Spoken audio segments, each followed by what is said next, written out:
During his journey to paradise, Dante meets the luminous specter of a former empress.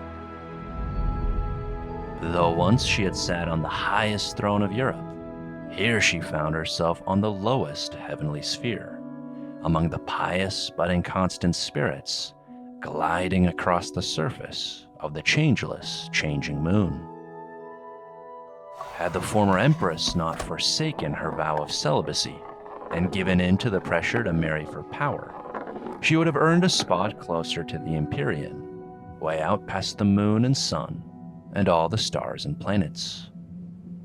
Instead, the divine ledger records that in her 40th winter, on the 26th of December, 1194, Constance I delivered her only child inside a tent pitched on the piazza of Assisi. There was no hiding a birth as strange as this one, not from the attendants, midwives, or bystanders, and certainly not from the eye of the Creator. Yet in this moment of maternal innocence, there was also no attempt to hide it either. On the contrary, Constance believed the birth to be a miracle, and wanted all of Europe to know that a future emperor had been born. Not long after that, the rumors were already swirling. Some suspected the boy of being fathered by a falconer, others a butcher, and then there were those with even stranger suspicions. They said the boy was swapped at birth, and that the empress was not even his true mother.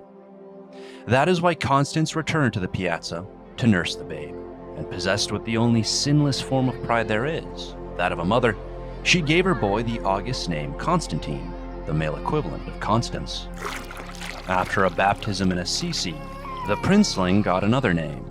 He was christened Frederick in honor of his paternal grandfather, the red-bearded Crusader Emperor Frederick Barbarossa. Yet soon the boy would be among the last of this great lineage. His parents died mysteriously early, leaving little Frederick the most important orphan in Europe. How he then survived the snake pits of Italy and the beast dens of Germany is anyone's guess. But more and more suspected something divine or diabolical at work. One way or another, the boy became a king, and the king became an emperor. His predecessors had been some of the most celebrated monarchs in all the Middle Ages, none more so than his very namesake. Yet as his reign progressed, this second Frederick proved to be another beast entirely, his feats defying the constraints of medieval space and time. Here was someone Nietzsche called the first European, a Renaissance man before the Renaissance, a scientist before the scientific method, an enlightened despot before the Age of Enlightenment. Here was a scholar, as interested in all that surrounded him as he was proficient in all that he attempted, whether it was astrology or zoology or any subject A through Z in the Codex of Creation. Here was a maestro, as comfortable in matters of science as he was in those of art, schooled in life's finer things like poetry, music, and architecture. Here was a six-tongued linguist, deceiving priests in Greek and Latin, charming dancing girls in Arabic, and conducting diplomacy in the old forms of French, German, and Italian. Here was a hunter, a sportsman, a lover, who fathered almost 24 children with 3 wives and countless concubines, a collector of people and animals, whose menagerie included elephants, cheetahs, giraffes, and the colorful birds he so liked to hunt and study. Here was an author with a codex of his own, his treatise on falconry bucking the age-old wisdom of Aristotle. In sum, here was a man ahead of his time, one of thought and action, who never met anyone or anything he could or did not master. Yet there were those who insisted that their suzerain was not a man at all, and in hushed tones they reasoned that if he seemed ahead of his time, it's because he was from another time, and that if he knew so much, it's because he'd lived it all before, and that if his birth seemed strange, it's because he was begotten by the devil himself. After all, who else but the son of Satan would go to such lengths to decode God's riddles? Who else would subject unbaptized infants to solitary confinement? This so he might uncover the original language of Eden. Who else would have his victims sealed in a wine cask and starved to death? This so he might see whether the dead man's soul escaped through a hole in the barrel. Who else would have 2 other victims sup with him, sending one to sleep, one to hunt, and having them both disemboweled, so he might learn how best to digest his prey? Who else indeed but the Antichrist, whose many names and many guises were discarded for one brief moment in time, when, in the 13th century, Frederick II lived and reigned. Today, I'll be playing devil's advocate and bringing you a true account of Frederick's life and times, because believe me when I say that the facts are just as interesting as the legends.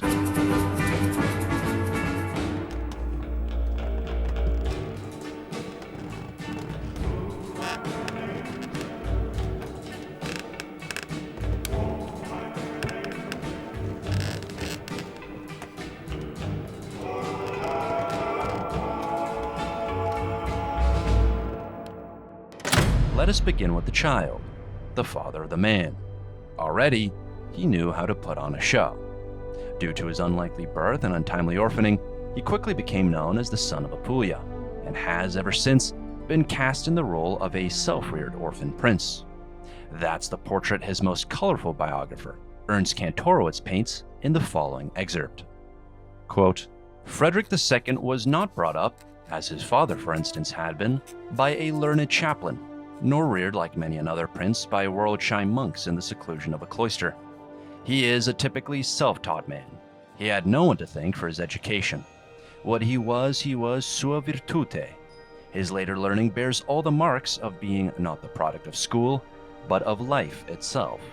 He was compelled from his tenderest years to absorb directly, without extraneous aid and from every source, the strength he needed. This differentiated his knowledge, both in its content and in its application, from that of his contemporaries. Stern necessity was his first tutor, and his next instructors were the marketplaces and streets of Palermo. Life itself. End quote. Life itself, then. A good story, but with one little problem. Based on correspondence from this period, we know that little Frederick received about the princeliest education you could get in that era, the reason being that he had someone looking out for him. But who? Well, recall that Frederick was an important boy, his father having been the Holy Roman Emperor and his mother the Queen of Sicily. That made him the descendant of not one, but 2 great families, the German Hohenstaufens on his father's side and the Norman Hautevils on his mother's. But though his inheritance was vast, encompassing most of Germany and Italy, this boy of 3 had little hope of ever claiming it all. Between the striving city-states, power-hungry popes, and malarial outbreaks, Italy was a region known to be lethal to German kings and emperors. In fact, it is probably malaria that claimed the life of Frederick's father. The boy king was thankfully spared that fate, growing up healthy and strong, under the on-again, off-again guardianship of Pope Innocent III. It is surely one of history's finest ironies that this Antichrist in the making owed as much as he did to a pope. But first and foremost, he had his mother Constance to thank, for it was her will and testament that conferred little Frederick to the best stepmom she could think of, the Holy Mother Church. In those days, the settlement between popes, kings, and emperors was still being negotiated and renegotiated, though nominally, the popes were in charge ever since their bloodless victory at Canossa. In keeping with his name, Pope Innocent treated the top job description literally. In his words, quote, God instituted 2 great dignities, a greater one to preside over souls as if over day, and a lesser one to preside over bodies as if over night. These are the pontifical authority and the royal power. Now, just as the moon derives its light from the sun, and is indeed lower in quantity and quality, in position and power, so too the royal authority derives the splendor of its dignity from the pontifical authority. End quote. Innocent knew that with great power comes great responsibility, and that with great responsibility comes the occasional opportunity. The boy would be under his protection, yes, but he would also be his pawn, and if someone else came along to steal the German half of Frederick's inheritance, so much the better. That way, the papacy would avoid the nightmare scenario of being encircled by a single ruler. In 1198, the very year that Frederick became an orphan, a decade-long civil war broke out to decide the question of German kingship, pitting his Hohenstaufen, or Ghibelline uncle, Philip, against Richard the Lionheart's nephew, Otto, who belonged not to the Plantagenets, but to the Welfs, or Guelphs, an old family dating back to the age of Charlemagne. It did not take long for this feud to become an affair of continental significance, a proxy fight for the English, French, and countless Italian communes. For the moment, the young king of Sicily was safe under the care of the papal agent Censio, way down south in Palermo. But Frederick's guardian could only do so much, and soon the son of Apulia would be like a lamb amongst ravening wolves. By 1201, one such ravening wolf was at his door, unleashed by none other than Frederick's uncle Philip. Already, the 7-year-old Frederick showed a capacity for action, getting his clothes torn up and fingernails bloody while confronting his uncle's men. According to Kantorowicz, the colorful biographer we turned to earlier, it was at this point that Frederick's self-education project began. Quote, "Afterwards, no one in the fortress seems to have bothered his head about the boy. The royal property had been so shockingly squandered that the child was often literally in want of the barest necessaries, till the compassionate citizens of Palermo took pity on him and found him food. One fed him for a week, another for a month, each according to his circumstances. At 8 and 9 years old, the young king wandered about without let or hindrance, and strolled unchecked through the narrow streets and markets and gardens of the semi-African capital at the foot of the Pellegrino." End quote. For context, Palermo was then a medieval metropolis with Byzantine columns, Kufic scripts, and Mesolithic cave paintings, a city that rivaled any in Christendom, with the notable exception of Constantinople. The Sicilian capital entombed the dead fathers of antiquity and the mute phantoms that came before them. In Frederick's time, the city was thronged with Normans, Italians, Greeks, Slavs, Jews, Arabs, and Berbers, who rubbed shoulders on their way to churches, synagogues, and mosques. Writes Kantorowicz, quote, "Round the town lay the pleasure palaces and fountains of Norman kings, and the exotic gardens and animal preserves of the Conca d'Oro, the delights of which had inspired the Arab poets." End quote. Perhaps, he suggests, Frederick was schooled by some alleyway philosopher, a monk or an imam who played the role of a Chiron to Achilles, or an Aristotle to Alexander the Great. In all likelihood, a royal charge like Frederick was kept under lock and key. But who knows? Because of the breakneck pace of Italian politics, control of the little king changed hands not once, not twice, but 3 times before finally reverting to Pope Innocent III. In the chaos of it all, who's to say that Frederick did not enjoy a few youthful excursions?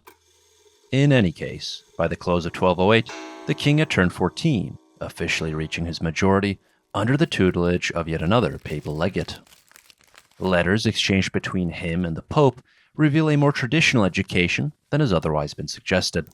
Yet even Frederick's soberest biographer, David Abulafia, admits that the king showed promise. He writes, quote, "Frederick was highly literate, for he was a great reader of histories. No doubt legends of Alexander more than monastic chronicles.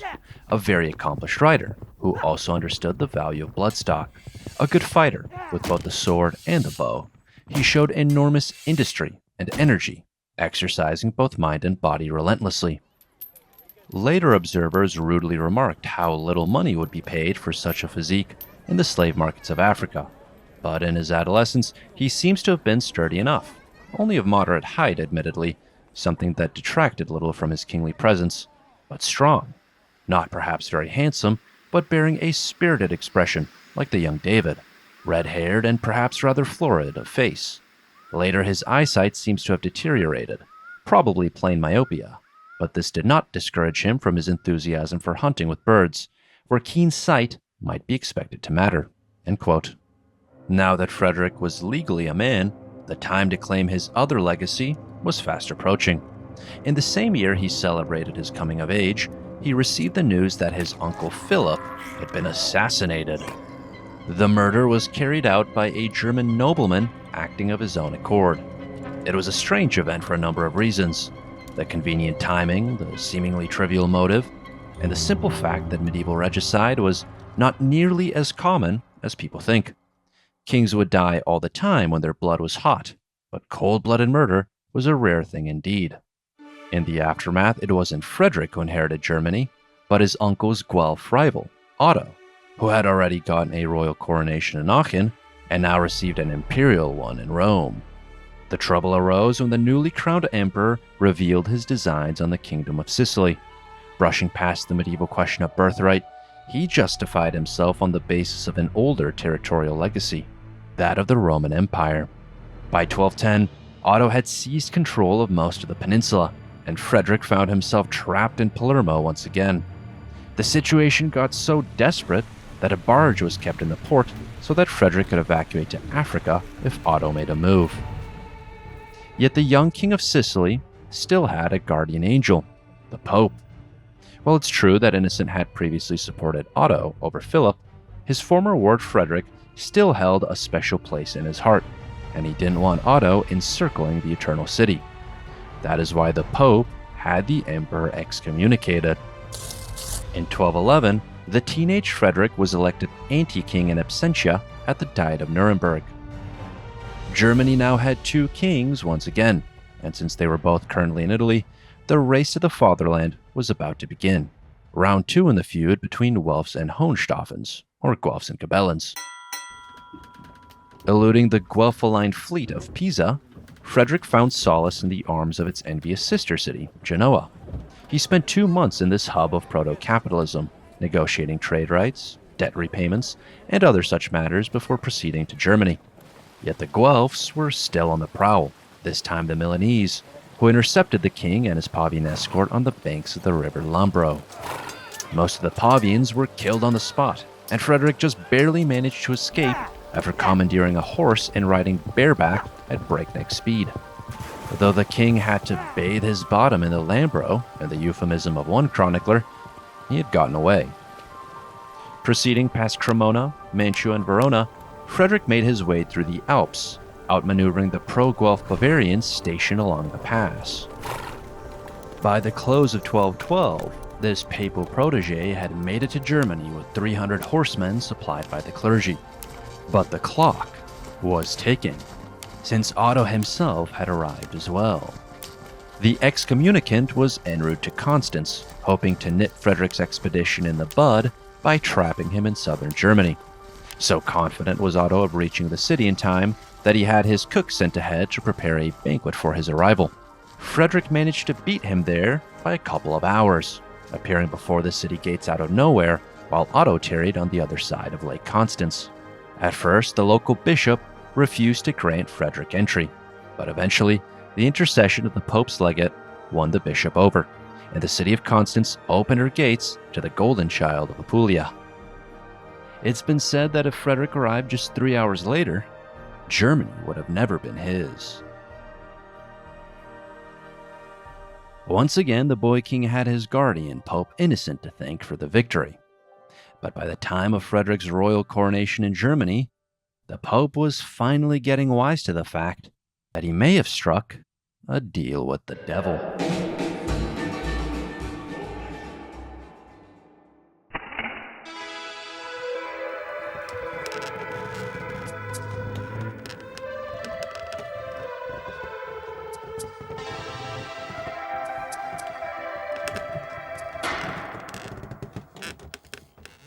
Frederick's victory over his rival Otto was less an outcome of winning battles and more an outcome of winning hearts and minds. From the moment he stepped foot in his fatherland, the golden child of Apulia, it was a contender with the right name, the right story, and all the right talking points. The German people sympathized with his travails in Italy, and the magnates believed he would honor their rights and privileges. Still, battles had something to do with the outcome as well. After a calamitous defeat at Bovines, one of the bloodiest battlefields in the medieval period, Otto was all but neutralized as a political threat. In 1218, Otto would finally end his days in Saxony, where one grisly account has him beaten to death on the orders of a traitorous abbot. Thus, Frederick had his dirty work done for him, first by the French king and then a German abbot. Meanwhile, on the 25th of July, 1215, a triumphant Frederick was crowned in Aachen, not as big or flashy a city as Palermo, Cordoba, or Baghdad, but one of profound importance nonetheless. Originally a Roman spa town, it was elevated by Charlemagne into an imperial capital, before becoming a pilgrimage and coronation site. Ever the showman, Frederick wanted his special day to stand apart from past coronations. So after receiving the coronal kit and caboodle with its orbs and scepters and oils, the new king rolled up his billowy sleeves and joined the workmen tasked with reburying the body of Charlemagne.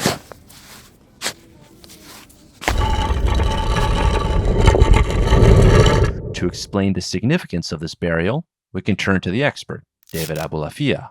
As he writes, quote, "One of Frederick's symbolic acts was to reinter the body of Charlemagne in a great reliquary of silver and gold, laboring alongside the workmen who were installing the new shrine in Aachen Cathedral. For here was the figure to whom the Western emperors had constantly turned, Otto I in renewing the empire, Otto III in proclaiming its Roman character, Frederick Barbarossa in having Charlemagne declared a saint. Charlemagne had not merely been, so it was thought, the defender of the papacy and the restorer of imperial dignity in more senses than one. He was also believed to have been an early crusader, hammer of pagans in Eastern Europe, including the then pagan Saxons, ancestors of the Welf dukes, in Spain as the Roland legends stated, and in the Holy Land itself. The view of Charlemagne as a model emperor and model crusader deeply influenced Frederick in Aachen. So too the memory of an earlier Frederick, his grandfather, who had died on crusade. So, after Mass was ended, Frederick II took the cross and vows, in the manner of a crusader, exhorted his followers to do likewise, and spent the following day, a Sunday, in the cathedral from dawn to dusk, listening to crusade sermons." End quote. Curiously, for all the historical context leading up to this moment, Frederick's announcement took everyone by surprise, most of all his former guardian, Pope Innocent III. In all likelihood, the whole thing was a rare moment of youthful overenthusiasm, because by the time the boy king actually stepped foot in the Holy Land, he was no longer a boy. By then, Frederick's 30th winter had come and gone, and though he was still shorter than those around him, his rose-gold ringlets were sparser and his blue-green eyes were duller. He had been waylaid by 13 unfortunate years, enough to transform his image from papal golden boy to excommunicated burnout. So what happened? Well, in a word, politics. Even in his youth, Frederick II was a more careful and calculating type than, say, Richard the Lionheart or Frederick Barbarossa. That is why the king decided he was best served shoring up his position in Germany, as opposed to rushing headlong into a foreign misadventure. Thus continued a kind of royal Wanderjahren, or apprenticeship north of the Alps. The king waited patiently for the death of the claimant Otto, repaid the favor he owed to the King of France, and continued appeasing the German aristocracy, eventually signing a treaty with the realm's bishops. Yet Frederick's Wanderjahren were also spent going back and forth with papal envoys, first with those of Innocent, and then with his successor, Honorius III. As it happens, Honorius was none other than Censio, the king's former tutor. That made him another kind of father figure, like Innocent, someone that Frederick could work with, even in spite of their diverging agendas. Though the two parties remained deadlocked about the Fifth Crusade, they more or less reached a compromise about Frederick's imperial coronation, making the realm even more of a family-run operation. Since the age of 14, Frederick had been married to a Spanish princess 15 years his senior, a match brokered by Pope Innocent himself.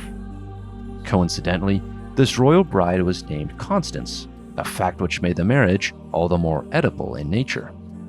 Because of her advanced age, Henry was the couple's only surviving child. His auspicious birth in 1211 effectively enabled Frederick to claim the crown of Germany, the reason being that he could appease Pope Innocent by giving Sicily to little Henry. By 1220, a kind of royal switcheroo took place. Little Henry became the nominal king of Germany, while Frederick was reinstated as King of Sicily. It was a good deal, a kingdom for an empire, allowing Frederick to be crowned Holy Roman Emperor with papal dispensation. There was, in fact, a rhyme and reason to this song and dance. Like Innocent, Honorius was trying to avoid an encirclement of Rome, and a division between Germany and Sicily seemed like the best way to accomplish that. The whole nepotism thing was less than ideal, but given that this was an age when sons and fathers were often at one another's throats, it could be overlooked. Who was to say? Maybe one day, little Henry would stand up to his father and rule in his own right, and that would be just fine with the Pope. But much to Honorius' disappointment, Frederick continued to put off his crusade even after his imperial coronation at 1220. This was understandable, however frustrating. The emperor had spent the last 8 years in Germany, and he was now focused on consolidating his rule in the Kingdom of Sicily, a natural launching pad for any expedition of the cross. Yet the outcome of the last crusade, the fifth one, did not bode well for any such endeavor.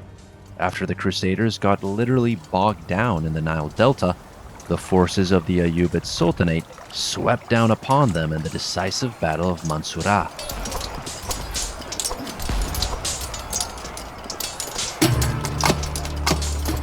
By 1221, it was clear that Jerusalem would remain under Muslim control, just as it had for over 3 decades. Since the Ayyubid founder Saladin reclaimed the Holy City in 1187, many crusades had been called, some taking the form of organized military campaigns, and others the form of popular movements or pogroms.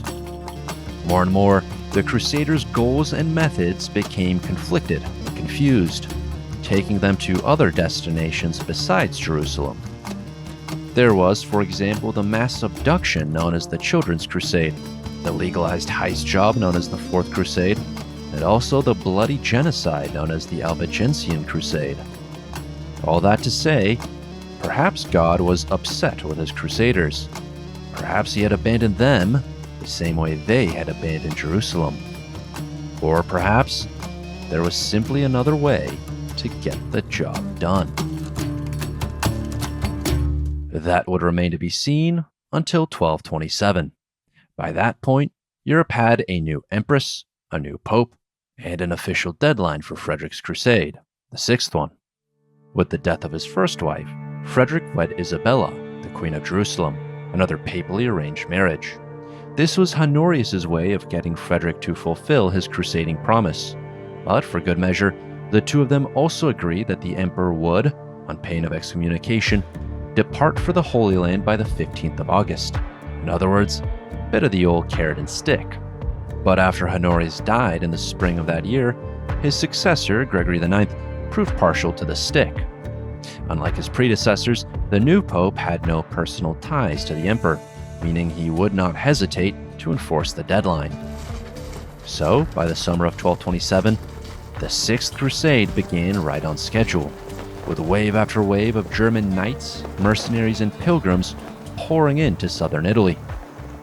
It did not take long for the atmosphere to turn feverish, not only because of the Crusaders' excitement and anticipation, but also because the sweltering heat and crowded conditions caused an outbreak of either cholera or typhoid fever. By the time the emperor himself left the port of Brindisi, it was already September, and he immediately contracted a fever. Since the sickness was quickly claiming more and more crusaders' lives, Frederick decided not to take any chances, returning to Italy to recuperate. He sent word to Gregory that he would regroup with the Crusaders the following year, but the Pope was having none of it. Refusing to even meet with the imperial emissaries, he accused their emperor of being contemptuous of all promises and making a frivolous pretense of illness. It probably didn't help Frederick's case that he was at present convalescing in the volcanic springs near Naples. Not exactly the best look for someone who was meant to be feverish. But what happened next left the emperor dumbfounded all the same. The Pope had him excommunicated, the first of 4 such occasions. Frederick might have protested that he had bankrolled the whole operation, sending 20 galleys ahead of him as proof of his sincere intention to join them the following year. But any such arguments would have fallen on deaf ears. At this point, the emperor had only one way out of this mess. In June of 1228, he set sail from Brindisi a second time, reportedly joined by an extra contingent of Muslim Sicilians. It was one of the most bewildering spectacles the medieval world had yet witnessed: an excommunicated Crusader emperor leading Muslim forces to the Holy Land.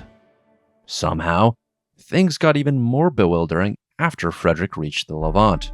The Pope had been scheming against the emperor ever since he excommunicated him, sending feelers to the German aristocracy and hiring mercenaries for an invasion of Sicily, which he aspired to turn into a papal fief. The emperor was aware of some of these machinations, but all things considered, he was unconcerned. He had spent the last 13 years securing his positions in Germany and Italy. The way Frederick saw it, by proceeding to the Holy Land, he was simply calling Gregory's bluff. He just could not believe that the Pope would invade his lands while he was out crusading. What the emperor did not yet realize is that the Pope considered the Sixth Crusade a false one, spearheaded as it was by a walking and talking contradiction, an excommunicated crusader. That is why Gregory excommunicated Frederick a second time and ramped up his preparations for a true crusade on Sicily. Complicating matters further was the intricate political situation in the splintering Kingdom of Jerusalem, nominally under Frederick's control due to his remarriage. As popular historian Dan Jones writes, quote, Frederick finally arrived in his Kingdom of Jerusalem in late summer 1228, on what is now occasionally called the Sixth Crusade, still excommunicated, but seemingly unworried. He had recovered from his illness, although a few months earlier he had suffered the loss of his young wife Isabella, who died following the birth of their son, Conrad. This fact, which further muddied the matters of Frederick's claim to the crown of Jerusalem, barely seemed to faze him. He broke his journey from Italy to Palestine with a short excursion on Cyprus, where he clashed with and insulted the most powerful Eastern nobleman in the region, John of Abelin, Bailey or regent during the minority of Cyprus's child king, Henry de Lusignan. By the beginning of September, Frederick was in Acre, preparing to throw himself into reorganizing the defenses of the kingdom. Yet his presence, although long anticipated, was now not universally welcomed. An excommunicate crusader was a contradiction in terms, and throughout Frederick's time in the East, he faced simmering hostility from the Templars, who refused to deploy troops any closer than a mile from his army, and the Patriarch of Jerusalem, Gerald of Lausanne, who regarded Frederick as the devil incarnate. End quote. In short, the Crusaders were a fragmentary force occupying a glorified beachhead in the middle of enemy territory. What could possibly go wrong? A lot, as Frederick knew all too well, which is why he decided on achieving a speedy diplomatic victory. Had he arrived the preceding year, he probably would have been able to exploit the wedge between Al-Muazzam and Al-Kamil, the nephews of Saladin wrestling for control of the Ayyubid Sultanate. Yet Al-Muazzam's recent death had allowed his brother Al-Kamil to take control of most of his lands, including Jerusalem. As one Muslim chronicler laconically put it, Al-Kamil simply had no further need of the emperor. But Frederick simply did not take no for an answer, busting out everything in his arsenal to get the Sultan to come to an agreement. He bluffed, he bribed, he bartered, he begged, and at last he befriended the enemy. The process began with the emperor projecting strength, marching south from Acre at the head of an army united through sheer force of will. He even got the Templars and Hospitallers to join in by dropping his name from the official marching orders, substituting God for Frederick. Some of the legwork began before the emperor even showed up in the Holy Land. One of Al-Kamil's closest confidants had met Frederick in Sicily, where the two of them had communicated in Arabic. Now, that dialogue was reopened, and it was through this diplomatic channel that Frederick sent Al-Kamil a gift of bronze and a gift of brains, a suit of armor, and a list of math problems. The second of these gifts was unconventional, to be sure, but it also displayed the emperor's great learning. Supposedly, it took an entire team of the wisest Ayyubid scholars to get through every problem. Instead of repaying the favor with more homework, Al-Kamil sent Frederick dancing girls who sang and juggled.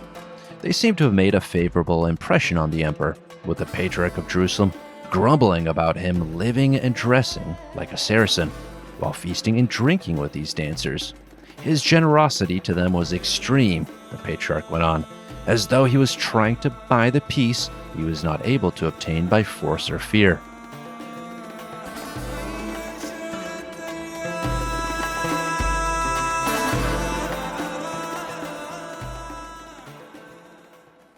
In the end, though, it was not the Sultan's greed, but his indifference that made all the difference.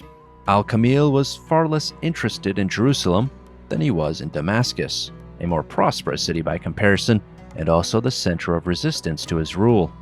It did not take long for Frederick to sniff this sentiment out, his keen ear and silver tongue more than making up for his nearsightedness. With the finesse of a snake charmer, he intoned that Jerusalem, this great object of crusading desire, was, all things considered, a dilapidated frontier town, more important to the disciples of Christ than to those of Muhammad, wouldn't he agree? After all, were Mecca and Medina not in the Muslim safekeeping? And though Jerusalem contained two Islamic holy sites, was the city not, for Christians, the very birthplace of their faith? It was a line of argument that could only spring from a religiously curious mind, one that was capable of quizzing a rabbi about the origins of the red heifer, of spending an entire night debating theology with Francis of Assisi, and maybe, just maybe, of winning a crusade without a single drop of blood.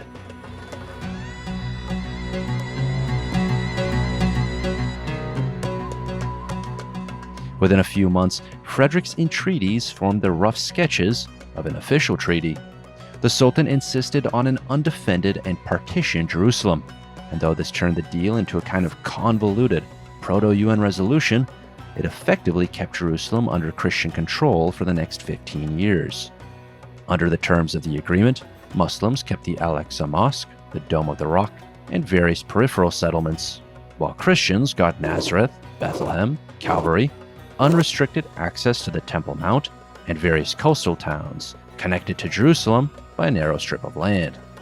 Both sides had their reservations about the deal, generally a pretty good indication that a real compromise had been struck. But in a blood-soaked age such as this, there was also an instinctive aversion to achieving a resolution peacefully, a lingering sense that the victory had been a false one. Beyond dispute was the material reality, which made Frederick's expedition the most successful since the First Crusade. That is why on the 17th of March, 1229, the emperor treated himself to a victory lap around the city of Jerusalem, even if he did in fact find it a half-emptied shell of its former self. As one chronicler writes, quote, "When Frederick saw the Holy Land, which God had so ofttimes commended as a land flowing with milk and honey, and most excellent above all lands, it pleased him not, and he said that if the God of the Jews had seen his lands of Terra di Lavoro, Calabria, Sicily, and Apulia, then he would not so have commended the land which he promised to the Jews." Another apocryphal story recounts that the Islamic call to prayer was suspended on the night of his arrival. When the next day he inquired as to why, his Muslim host explained that it was out of respect for his imperial majesty, to which Frederick replied that his chief aim in passing the night there was to hear the call to prayer given by the muezzins, a sound he had heard many times in Palermo. A third story hints at the emperor's more playful side. After reaching the Dome of the Rock, he noticed an inscription reading, "Saladin purified this city of polytheists," prompting him to ask who those polytheists might be. Frederick probably knew very well that this was a shared misconception between Christians and Muslims, with both sides accusing the other of a belief in multiple deities.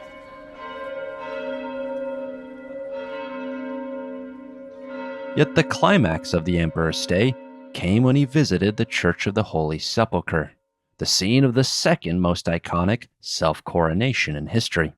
For it was at that church altar that Frederick took the crown of Jerusalem and placed it on his own head. Writing to Henry III of England, Frederick proclaimed that we, as being a Catholic emperor, wore the crown which Almighty God provided for us. However, In all likelihood, this coronation was not the official kind, nor this crown even that of Jerusalem. Probably it was the German crown, the one Frederick had been entrusted 14 years earlier at Aachen, where he had made his fateful crusading pledge. Now he had finally fulfilled that pledge, and it was time to go home. The emperor knew that though he had won back their city, his subjects in Jerusalem bore no great love for him. The butchers who had pelted his unmoored galley with offal had made that all too clear. No, Frederick's place did not lay in Jerusalem. It lay in his beloved Sicily, which at this very moment was being invaded by papal forces.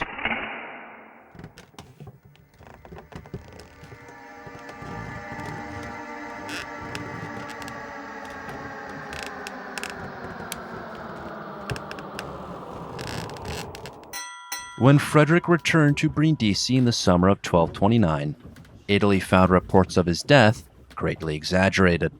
The source of these rumors was an increasingly desperate Gregory IX, worried that support for his quasi-crusade would otherwise vanish.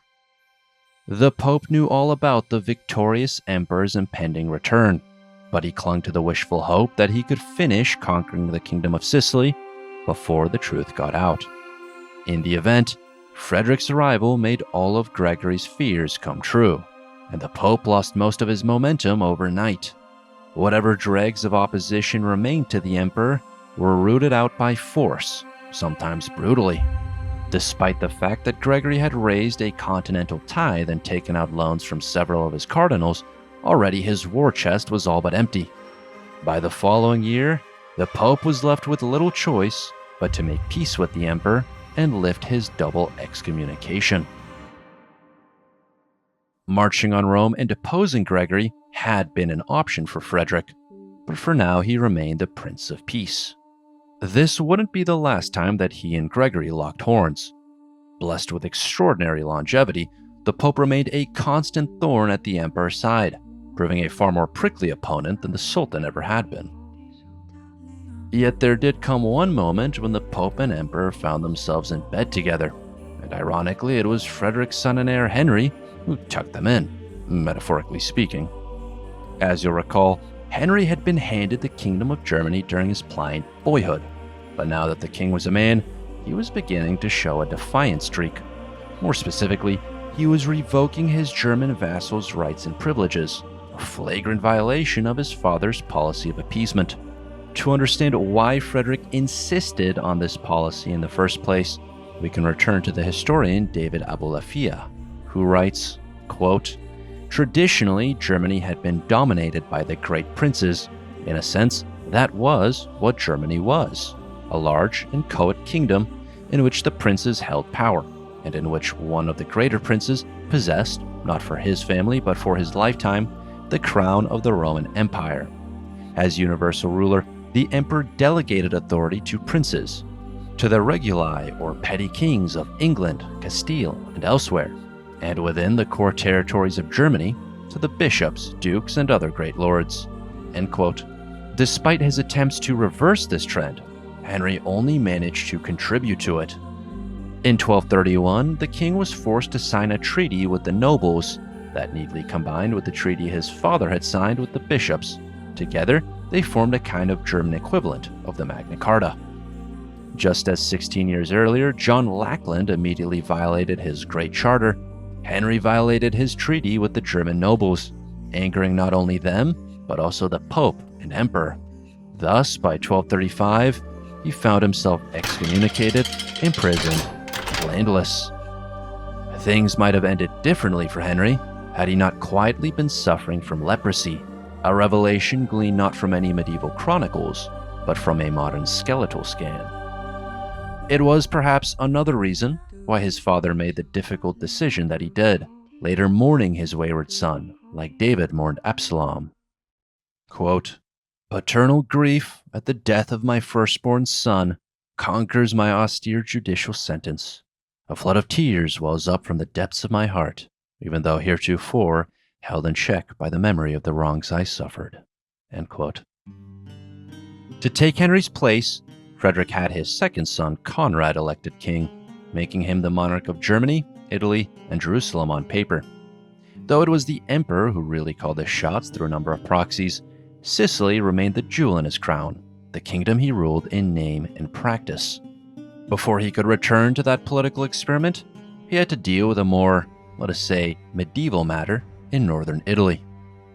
There, the tiresome Guelph-Ghibelline feud raged on, though by this point, the conflict had morphed from a civil war between Welfs and Hohenstaufens into a full-blown rebellion by the North Italian communes, collectively called the Lombard League.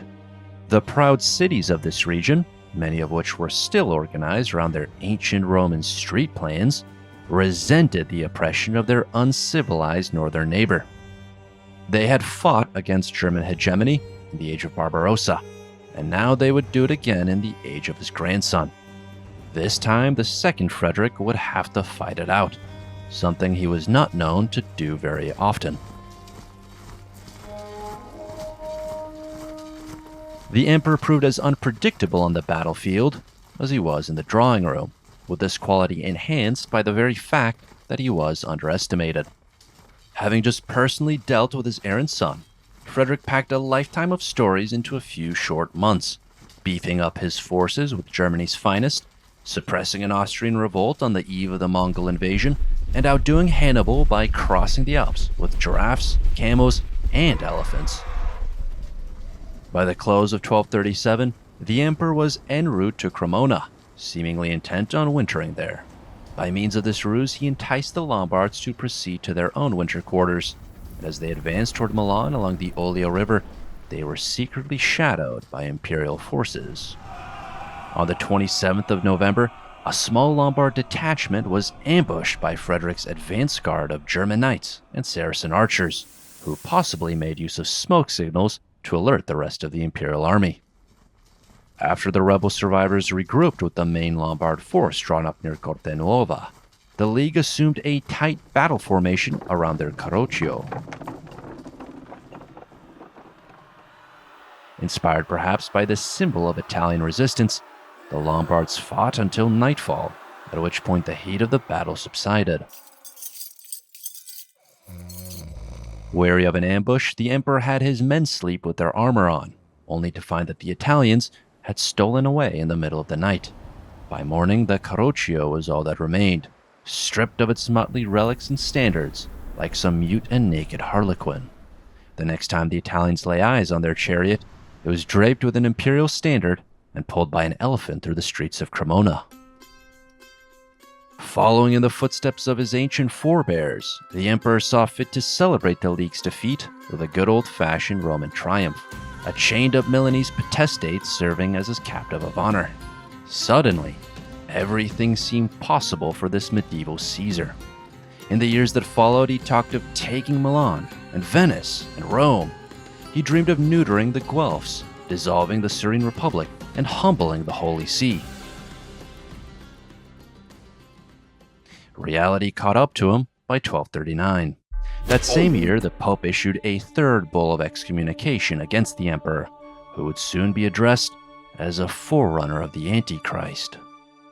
This time around, the Prince of Peace had run out of patience. After putting down each papally incited revolt, he unleashed his natural-born son, one of many, against a Genoese fleet ferrying prelates to Rome. In 1241, Frederick himself closed in on the Eternal City, which was only saved from his infernal wrath by the timely death of Pope Gregory IX, almost 100 years old by that time. As the dust settled, the emperor maneuvered to get a more friendly pope elected, someone like Gregory's predecessors, Innocent and Honorius. Eventually, another Innocent was elected, Innocent IV, but he would prove an even more implacable foe than Gregory IX. For the time being, the emperor was preoccupied with affairs in Germany, even if he physically remained in Italy. North of the Alps, the mounted messengers known as the Tatars, or Mongols, had ventured further west than they ever had or ever would again, threatening neighboring kingdoms like Poland and Hungary, and imperial provinces like Bohemia and Austria. Europe faced the genuine possibility of the first outside invasion since the 10th century, a geopolitical and demographic upheaval unseen since the days of Vikings and Magyars. For his part, the ever-curious Frederick was as impressed as he was appalled, describing the Mongols as, quote, wild, lawless, and ignorant of the laws of humanity.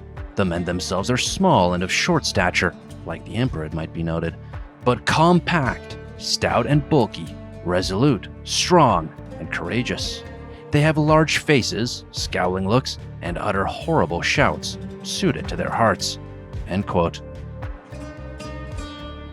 Eventually, Mongol raids led to a castle-building frenzy along the imperial frontier. There were also talks of another crusade, spearheaded by the emperor, this time not in the Levant, but in Eastern Europe. Had the Mongols united under another Genghis Khan, perhaps it would have come to pass. But with the piecemeal division of their land empire, once the largest in all of history, neither a crusade nor an invasion ever materialized. That did not stop perhaps the cheekiest Mongol ruler, Batu Khan of the Golden Horde, from demanding Frederick's oath of fealty. As the story goes, Frederick returned cheek with cheek, saying that he would gladly become the Khan's subject if he was given the position of court falconer. It seems the emperor's counteroffer was rejected, because the last 13 years of his life were spent in Italy. In his off time, Frederick's haunts ranged from the sloping mountains to the verdant forests of the Kingdom of Sicily, where he was often to be found riding, hunting, and stargazing. Since the age of his Norman forefathers, this royal possession encapsulated not only the island of Sicily, but also much of southern Italy, a prosperous region much enriched by the Mediterranean trade. To Frederick, the kingdom served as a kind of personal laboratory, where he experimented with everything from state building to palace building, from draftsmanship to horsemanship, from beasts of burden to beasts of prey. Here in this nesting ground of absolutism, Frederick's projects and enthusiasms were given free rein. The emperor could build on Norman and Byzantine foundations, often literally, without worrying about the appeasement of German stem duchies or northern Italian communes. Here, Frederick was not a John Lackland, but a Justinian, promulgating 3 highly experimental legal codes culminating in the Constitutions of Melfi, otherwise known as the Liber Augustalis.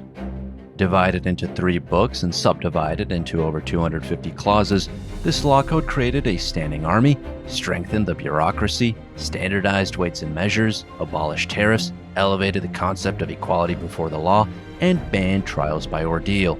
It was, very obviously, ahead of its time, meaning that much of it was unenforceable. Whereas one historian has called it the birth certificate of the modern administrative state, another has dismissed that type of thinking as wishful at best. To be sure, there was still a long way to go before the absolutist monarchies of the 17th and 18th centuries, but that did not stop Frederick from trying to make his legislative vision a reality. One of the ways he did that was through monetary policy. By securing a supply of gold and silver, the emperor prevented the debasement of the kingdom's currency. He even had a new gold coin, the Augustalis, minted with his image, its name neatly accompanying his law code. On first glance, this coin, with a wreathed emperor for heads and an imperial eagle for tails, could easily be mistaken for a Roman one. Standardized at 5.31 grams and 20.5 carats fine gold, meaning a purity of 85%, nothing like it would be produced in Western Europe until the 15th century.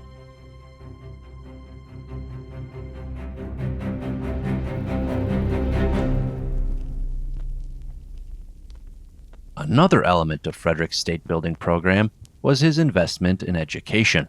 Most famously, he founded a university in Naples, the oldest state-funded learning institution in the world. Vorresti faticare con voi. Che cazzo l'ha detto a te? Per faticare con noi, aveva fatto così. Eh? Non ti preoccupare, questa è l'Università di Napoli. Today, the, pardon the attempted Italian, Università degli Studi di Napoli Federico II is one of the biggest colleges in Europe, churning out tens of thousands of undergrads and master's students each year. Back in Frederick's day, it was busy churning out bureaucrats for his government, even if its most renowned alumnus, Thomas Aquinas, took a quite different path. The kingdom's other great learning institution was the medical school of Salerno, whose monastic origins predated the emperor by over 3 centuries. Nonetheless, it was Frederick who promulgated the Edict of Salerno, giving the school legal recognition by mandating that future physicians take an exam there. The edict also separated the fields of medicine and pharmacology to curb medical malpractice, and because of this, Frederick is considered one of the earliest lawmakers to concern himself with medical jurisprudence. Frederick was, as I have mentioned from the outset, as keen on the arts as he was on the sciences. At his court in Palermo, he founded the Sicilian School, an informal group of poets whose greatest contribution was undoubtedly the 14-line sonnet. Taking their cue from the emperor, these polyglot poets drew on works of Latin, Greek, Arabic, German, and Provençal, providing a rhythmic template for the likes of Dante and Petrarch while advancing and standardizing Italian in the process. Unsurprisingly, the main theme these poets concerned themselves with was courtly love, and here also the emperor led by example, taking enough German, Italian, and Saracen mistresses in his life to be accused of keeping a harem.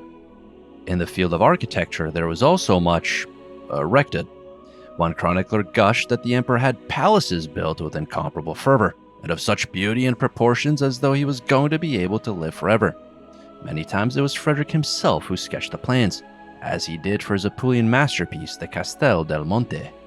Today, this small but mighty citadel is a UNESCO World Heritage Site, remaining in sturdy and sound condition.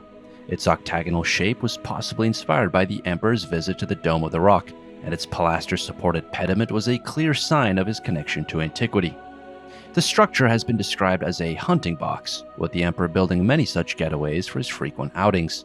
Yet it has also been suggested that the castle had a genuinely defensive purpose. After dozens of such strongholds, but only one church, Frederick tried his hand at a Capuan gatehouse on the northern end of an old Roman bridge, a different kind of architectural undertaking to be sure, but born of the exact same impulse toward all things ancient. Nor was this old world impulse limited to architecture. Much like the pagans of antiquity, the emperor was constantly probing the vault of the heavens, pulling the 13th century's finest stargazers into his orbit. In this, Frederick was not all that different from his royal contemporaries, many of whom also surrounded themselves with the astrologist astronomers of that era.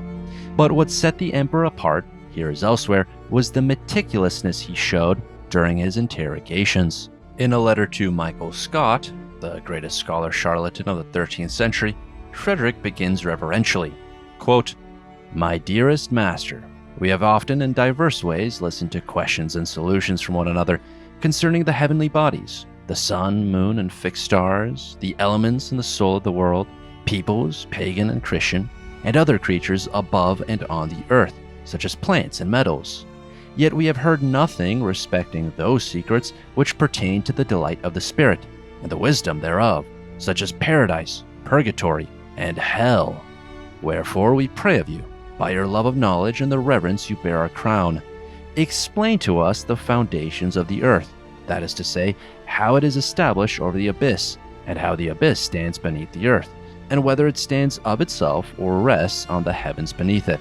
Also, how many heavens there are, and who are the rulers and principal inhabitants, and exactly how far one heaven is from the other, and by how much one is greater than the other, and what is beyond the last heaven, if there are several, and in which heaven God is in person of his divine majesty, and how he sits on his throne, and how he is accompanied by angels and saints, and what they do continually before God. Tell us also how many abysses there are, and the names of the spirits that dwell therein, and just where are hell and purgatory, and the heavenly paradise, whether under or above the earth." End quote. In the following century, Dante would answer those very questions in the Divine Comedy, a work we will return to by the end of this video. For now, let us linger on a different kind of work, one that Frederick himself produced after a lifetime of hunting and studying birds all across the Mediterranean. The Emperor's scientific treatise represented a milestone in ornithology, refuting Aristotle at a time when he was just getting popular in Europe again. As such, it wouldn't be too much of a stretch to call Frederick one of the finest zoologists of his age. Now, I know what you're asking. What about the human test subjects? When do we get to those? Well, the truth is that the most infamous experiments ascribed to Frederick, the 3 I shared at the start of this video, probably never took place. All 3 of those experiments, and more besides, come from the pen of a Franciscan friar named Salimbeni, who described the emperor as, quote, crafty, wily, avaricious, lustful, malicious, wrathful, and yet a gallant man at times. If he had been rightly Catholic and had loved God and his church, he would have had few emperors his equals in the world, end quote. At the end of the day, Salimbeni was a biased source, a friar with a papist agenda, nor could he help but betray a shadow of doubt about his own narrative.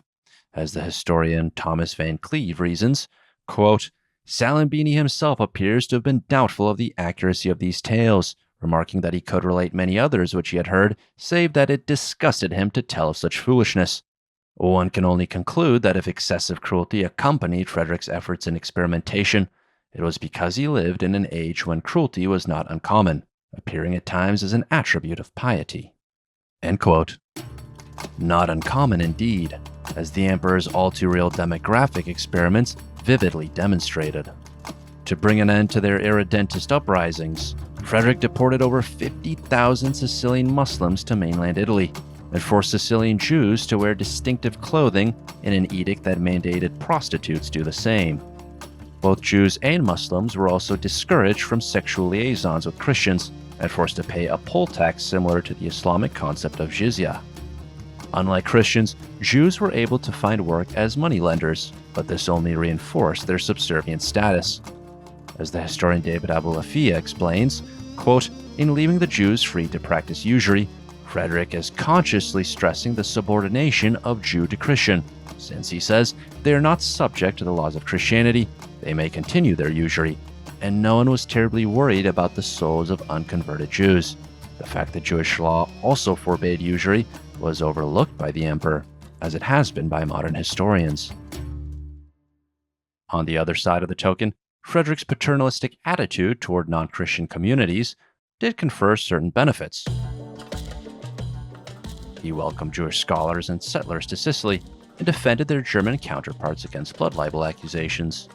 He developed a similar dynamic with the Muslim community of Lucera, the largest in all of Italy, and its Saracen inhabitants joined him on expeditions ranging from Jerusalem to Cortenuova. As Abulafia writes, quote, what was new at Lucera was the ruler's willingness to accept that the Saracens would stay Muslim. In the first place, he knew that they had fought hard for their faith. 150 years of Christian rule had not converted them. They were 5 or 10% of a very much larger Muslim population that had been converted or slaughtered or had left often voluntarily for Africa. A hard fighting corps, whose military skills he could exploit. In the second place, they were his, serfs of the chamber in the same way as the Jews. Thus, Frederick bonded to himself the most troublesome of his subjects, by a policy extremely tough in the short term, the misery of deportation, but almost generous in the long term. End quote. Tough in the short term, but almost generous in the long term. That seems like a pretty good way of summing things up to me.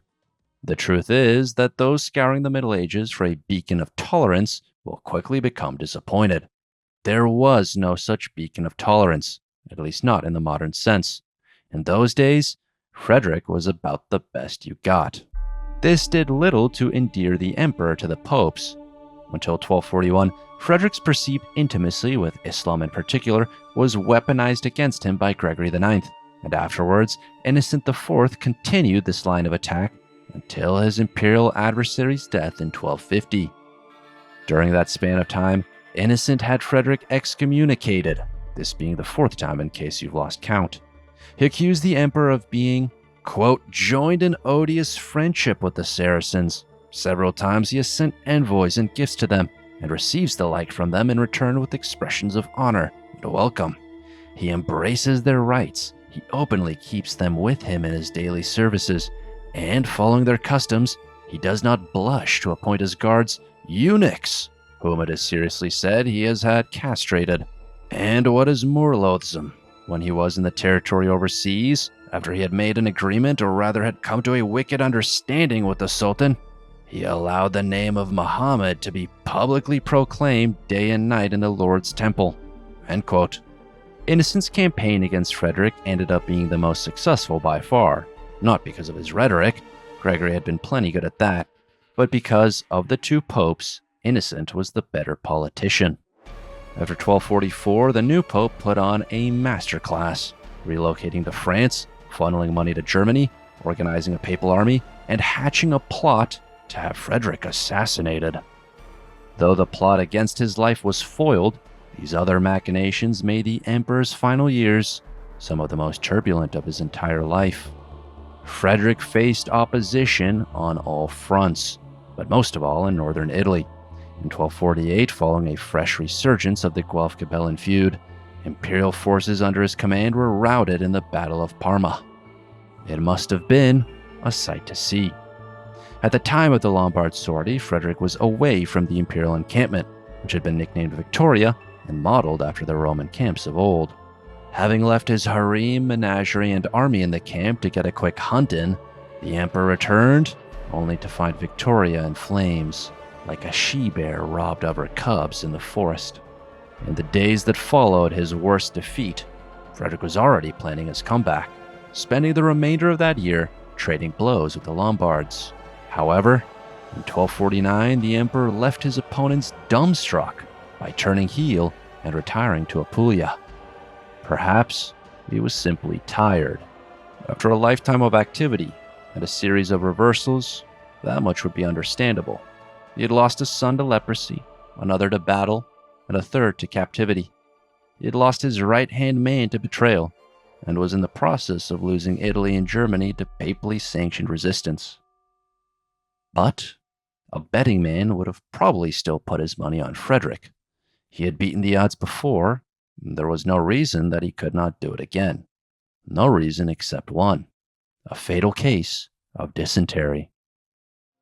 At papal instigation, rumors were soon swirling about the emperor's death, and this time around, Frederick proved them correct. On the 13th of December, 1250, almost exactly 56 years after his birth, Frederick II left this world the same way he entered it, with showmanship. Assuming the robes of a Cistercian monk, he left his audience with an image that they would never forget: the mightiest ruler of Christendom, reduced to the state of a poor penitent. The sun of justice is set, the maker of peace has passed away. Thus wrote Frederick's son Manfred to his half-brother Conrad in Germany.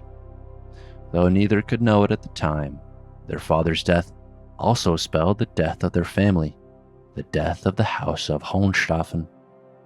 For all the emperor's wives, concubines, and children, the imperial brood was picked off like flies. Conrad died of malaria at age 26, thus losing the family Germany.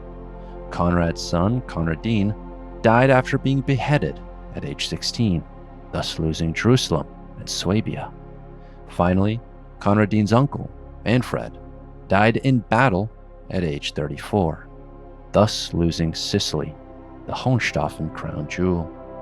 After Frederick's death in 1250, there would be no more Hohenstaufen emperors, nor would there be any Hohenstaufens at all after the death of Manfred's son in 1318, who died in captivity, half-starved, half-mad, and probably blind.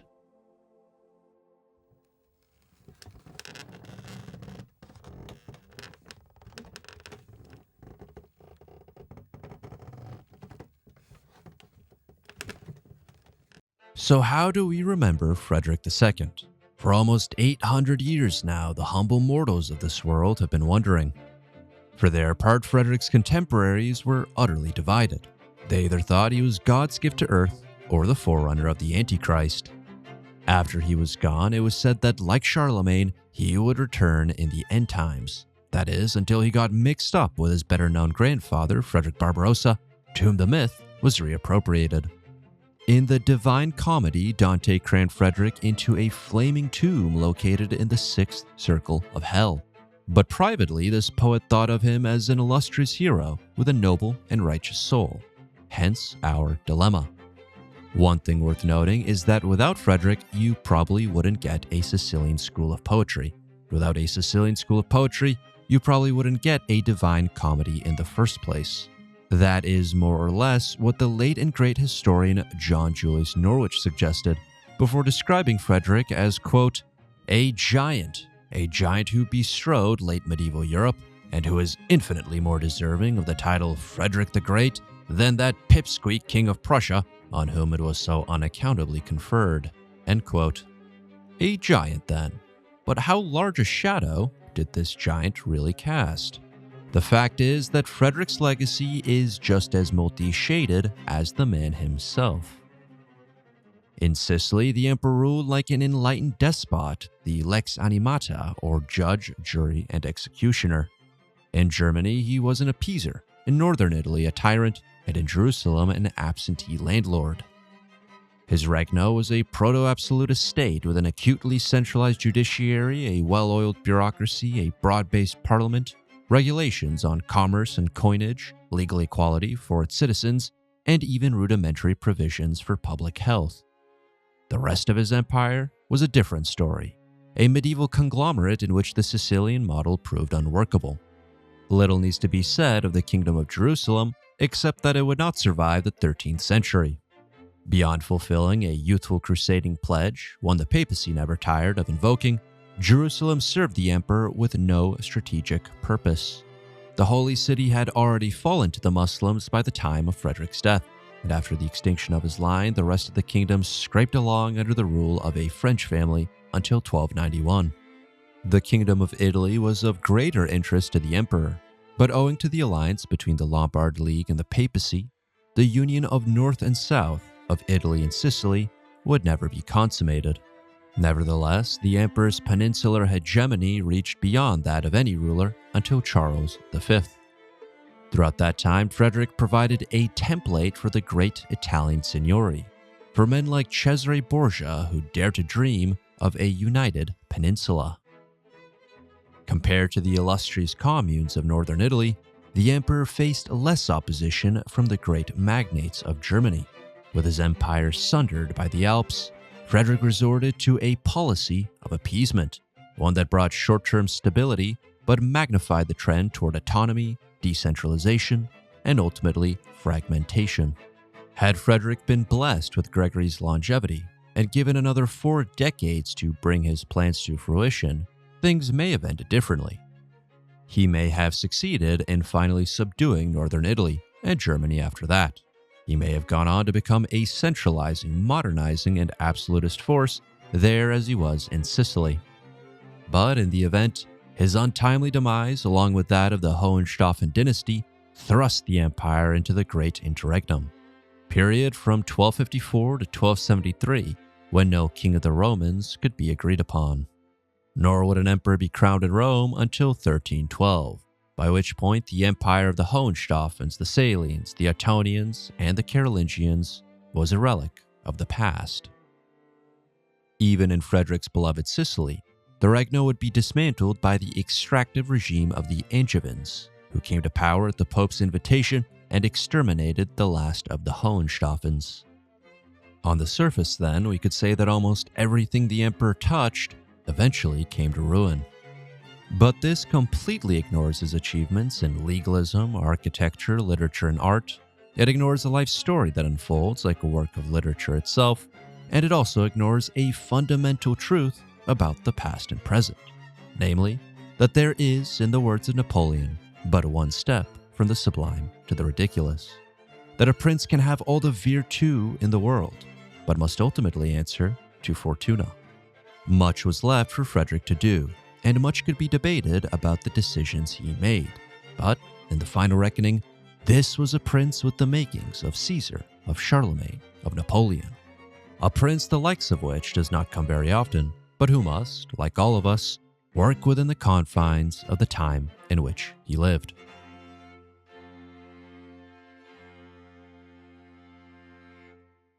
Thank you for watching, and I hope you enjoyed this account of Frederick's life and times. This one was brought to you by the wonderful empire builders you see on screen, who support this channel on Patreon. Sign up yourself for as little as $3 per month, and get early access, ad-free, and exclusive videos on higher tiers.